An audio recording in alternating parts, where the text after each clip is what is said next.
नमस्कार, प्रणाम, हर हर महादेव, जय शिव काशी, जय माता दी।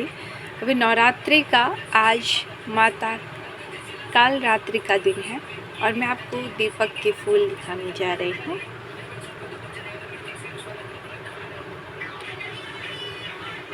माता काल रात्रि के नाम का ये दिया लगा हुआ है, आप देख सकते हो इसमें फूल।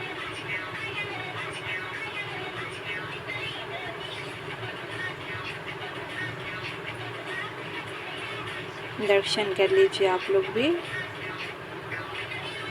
देख सकते हैं। माता काल रात्रि, ध्यान से देखिए। और आज हम माता को ग्रीन चूड़ी अर्पण किए थे।